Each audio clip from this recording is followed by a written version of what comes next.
ዳግም ሀገርን ወደ ኋላ የሚጎትትና የብዙዎችን ህይወት የሚቀጥፍ ጦርነት እንዳይነሳ የተለያዩ አካላት ስጋታቸውን የገለጹ ቢሆንም ነገር ግን ጉዳዩ ከስጋትም አልፎ ወደ መሬት የዘለቀ ይመስላል።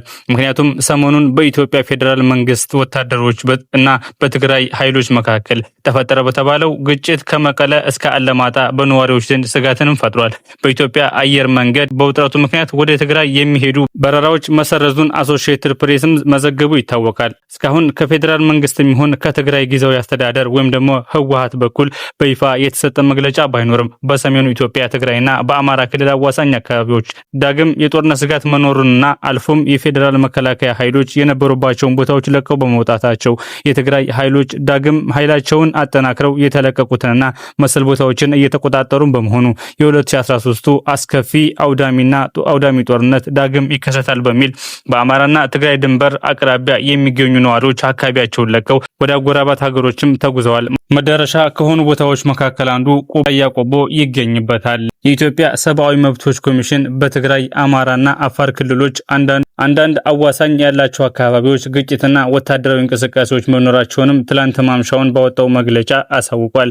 ኮሚሽኑ በመቀጠልም በጠለምት በመጋሌና አብዓላ አካባቢዎችም የተከሰቱ ግጭቶች ተከትሎ የሰዎችን ህይወት፣ የአካል ደህንነትን፣ ነጻነትና የንብረት መብቶችን ስጋት ላይ የሚጥሉ ሁኔታዎችን መፈጠራቸውንም መረዳቱንም ጠቅሶ የተቀሰቀሰው ግጭት ወታደራዊ እንቅስቃሴ ተከትሎም ወደ ግጭትና ጦርነት ሊሸጋገር ይችላል የሚል ስጋት እንዳለውም ሰዎችም ቀያቸውን ለቀው እየወጡ መሆኑን ጠቅሶ ታጣቂዎች በተቆጣጠሯቸው ቦታዎች የሰዓት እላፊ ገደቦች መጣላቸውንም አመላክቷል። በተጨማሪም ዛሬ ማለትም ጥር 23 2018 እንደ ኢትዮጵያ አቆጣጠር በትግራይ ክልል ማዕከላዊ ዞን ውስጥ በሚገኙ ሁለት ከተሞች እንዲሁም አንድ ወረዳ ውስጥ ጁምዓ ሌሊትና ዛሬ ማለትም ቅዳሜ ንጋት ላይ የድሮን ጥቃቶች መፈጸማቸውንም ቢቢሲ ያገኛቸው መረጃዎች ያመለክቱ።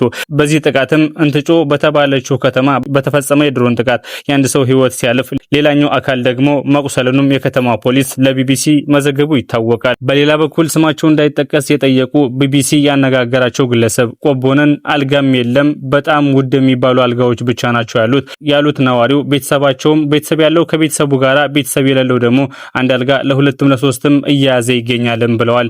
አብዛኛው ወጣት እየወጣ ያለውም ታፍነው ወደ ጦርነት እንዳይሄዱ ለማምለጥ ነው። ሁሉም መሸሽ ነው የሚፈልገው ሲሉም ጨምረውም ተናግረዋል። በመሆኑም የዚህ ጦርነት ድጋሜ መቀስቀስ አደጋ ስጋት የሀገርን ኢኮኖሚ ከማዳከመን ባለፈ በሚሊዮኖች በመቶ ሺዎች የሚቆጠሩ ዜጎችን እንዳይነጥቀን ሁሉም ስጋቱን እየገለጸ ይገኛል። በሌላ በኩልም የትግራይ የፖለቲካ ፓርቲዎች በበኩሉ የጦርነት ስጋት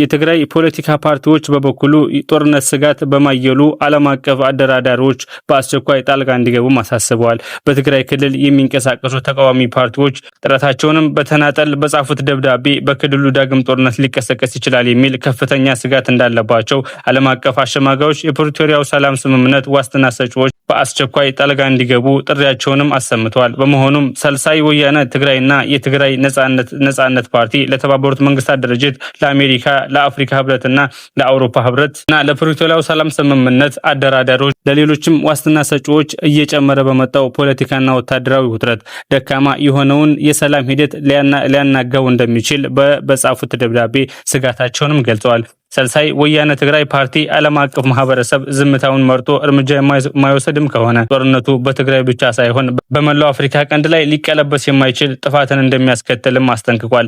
በሌላ በኩል የትግራይ ዲሞክራሲያዊ ፓርቲ ወይም ደግሞ ስምረት ፓርቲ ባወጣው መግለጫ ከህወሓት ውስጥ የሚገኝ የወንጀል ቡድን ሲል የጠራው አካል ከባድ መሳሪያዎችን ያካተተ መጠነ ሰፊ ወታደራዊ ጥቃቶችን ለመሰንዘር ዝግጅቱን እያደረገ ነው በማለት የከሰሰ ሲሆን ይህ ወታደራዊ ዝግጅት ወደ አማራና አፋር ክልሎች ሊዘልቅ እንደሚችልም ስጋቱንም ገልጿል።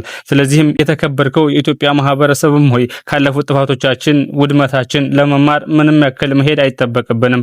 ድጋሜ ውድመት፣ ድጋሜ ግጭት፣ ድጋሜ መቁሰል፣ ድጋሜ ሞት ይብቃን እያለን በዚሁ የኢትዮጵያ ማህበረሰብ ከጦርነት አትውጣ ተብሎ የተረገመ ይመስል መሰል ጥቃቶች በየጊዜው እንደሚነሱ የታወቀ ነው። በዚህም ምክንያት ከፋኖ ኃይሎች ጋራ ምንም ድርድር ሳይደረግ እስከዛሬ መቀጠሉ የሚታወስ ነው ያለ አሁን ደግሞ 2013 የብዙ ሚሊዮኖችን ወይም ደግሞ በመቶ ሺህ የሚቆጠሩ ዜጎችን የቀጠፈው ጦርነት አሁንም በድጋሜ የመቀስቀስ ዋደሚያ በዚህም በዛ የጦርነት ነጋሪትን እየጎሰሙ ይገኛሉ። ስለዚህም ውድ ኢትዮጵያውያን በሙሉ ሀገራችንን ሰላም ያደርግልን ከማለትም ባለፈ ሁሉም የሚጠበቅበትን ነገር ማድረግ ይጠበቅበታል።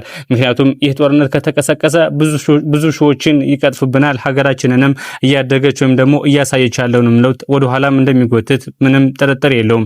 ስለዚህም በትግራይና በአማራ ክልል እንደዚሁም በአፋር የሚቀሰቀሱ ጦርነቶችን በሙሉ ልንቃወም እንደሚገባ ሁሉ ከፌዴራል መንግስት ጋርም በመቆም ይሁን ከሁሉም ሰላም ይሻለናል፣ ጦርነት በቃ፣ እናት ያለ ልጅ መኖር ይበቃታል የሚሉትን መፈክሮች ከማሰማትም ባለፈ ሁላችንም የተቻለንን አድርገን ይህን ጦርነት ማስቆም አለብን። ለዓለም አቀፉ ማህበረሰብም እንደዚሁ ማድረስ ይጠበቅብናል ብዬ አስባለሁ።